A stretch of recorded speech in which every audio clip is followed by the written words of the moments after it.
Okay, so we're just going to show you, you got the poof done. Now we're going to move on to the pony.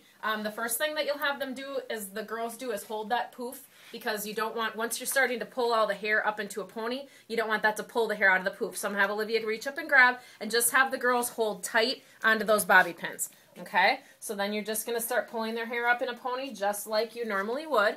A couple of different suggestions from parents that have done it is, we're not really going to hairspray this pony yet. Not until we start with the curls. So in order to get it up nice and without some of the flyaways, you can either spray hairspray. Some of the moms use water. I use spray gel. So anything that you find that works to kind of get those flyaways up and into that pony. So you're just going to keep going nice and high, back and forth, kind of around to smooth it all out. And ideally, and this is where it's important that they're holding tight on that bobby pin and hold that poof, is because you're pulling on that hair. Okay. And make sure when you're cupping your hands over the poof, you do not smash down the poof. Stay really light, how Olivia is doing. Okay. So you want to get that pony nice and high, almost right tight behind that poof. You want it high on the crown of their head, not in the back. So. And how many ponies do you like to use?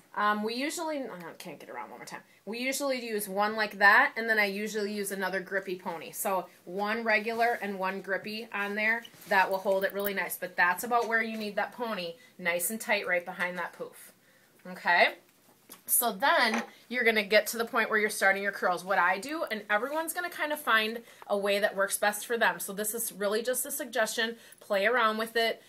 The best thing I can say is just relax. It's not that hard, and you know, there are going to be days when it's going to turn out great, and there's going to be days that it's not, so don't worry about it. But what I usually do is I will kind of cut the hair in half, top and bottom. And the reason I do that is because I start here and get a layer of curls here, and then I'll come back and do the same thing. So basically what I'm going to do, and another suggestion as I'm talking, is rings and cell phones off, because this got to be glued. This is the product that we use, and you can get it at Target, Walgreens, anywhere, and it's real cheap. It's like $5 or $6 a can. You get a lot of uses out of it. I always say it's the big yellow can that looks like an air horn. So this is the product that we use, but it's extremely sticky, so make sure you have your rings off, your cell phone put away, because it will be full of gunk. So what you're going to do is you're going to start by taking a small section. A couple things is the smaller the sections, the better you're going to get the final look to look, because you want these curls to be really full, and if you take too big of sections, they're going to start to look really sausagey. So the smaller the section, the better. You're going to take your Gotta Be Glued, and you're going to spray front and back. And you want to go like this, almost to the point where it can stand right up. Okay? You want it nice and sticky. Sorry to go in front of you. Scoot over a little bit. You're going to take the curling iron. Another suggestion is I would do your best to invest in a really good curling iron. The cheaper curling irons don't get as hot, number one. And number two, they don't pull, as this doesn't clamp as tight. And if it doesn't clamp as tight, then it's really hard to get it nice and tight to the end. So you want to really pull that all the way to the end, and then you're just going to roll that right tight to the pony. And I have, this particular curling iron is from Ulta, and it is a 1-inch barrel. And when I like to roll the hair, I keep it all together like that, not spread apart like a spiral. You want it all together. Yep, if you kind of spiral it down the curling iron, you'll end up with a real long sausagey curl. Now, it only takes probably, you know, depending on the heat of your curling iron, but if you get a really nice curling iron, it really only needs to sit there for probably about 15 seconds or so. Okay, so that's what's going to look like. Now, at first, it's going to look like it's all really tight curls, but believe me, by the time they get through warm-ups, that's going to fall and it's going to look really pretty. So don't worry about that being nice and tight right now. So again, then I'm going to move on to my next section, a small section.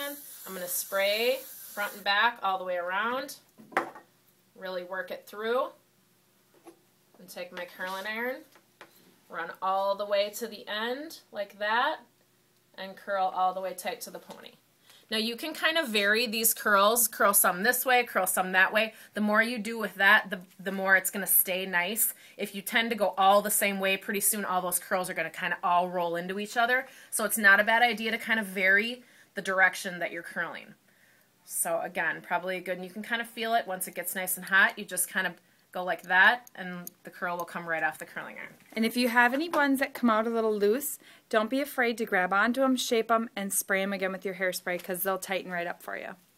Okay, again, probably the best tricks we can tell you guys are small sections and a hot curling iron. Okay, a good curling iron, even, I was very fortunate, a girlfriend of mine works as a stylist, and she got me a curling iron at the beauty supply place. So if you have a connection like that, that's a good choice as well. But again, you want to stay nice and tight. Whoa, whoa. Okay, she's going to splice that. Yours is slippery. Your curling iron is kind of slippery. Okay, so again, really take small sections. You want to spray nice and good all the way to the end. Run it all the way through. You want to take your curling iron, get all the way to the end, and curl in tight to the pony. And again, you want to roll right on top of each other in order for that curl to stay nice and tight.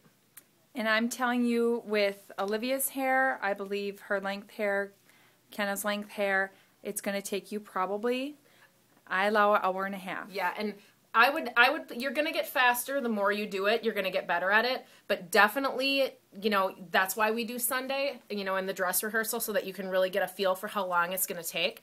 But plan on at least an hour. Plan more than that, especially until you kind of get a feel for how long it's going to take you. But you should have, at the minimum, in Olivia's hair, we can get over 30 curls in her hair. It should take you a good 45 minutes to an hour the first few times, because that's how many curls are going in the hair. You don't want to do 5 curls and 5 curls, because that's going to be really sausagey. You want a good, you know, 15 or more curls on each one to get them nice and small.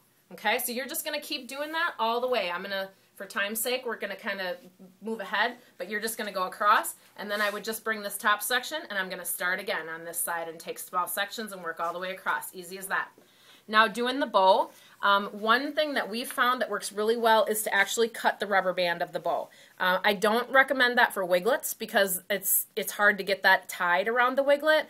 So if you wear a wiglet, I wouldn't cut it, but if you do the curling like we're showing you today, I would definitely cut that. It makes it a lot easier, because you don't have that pony that you have to wrap repeatedly around that curled hair. So what I have her do is she's going to go ahead and just reach back and lift up on her curls.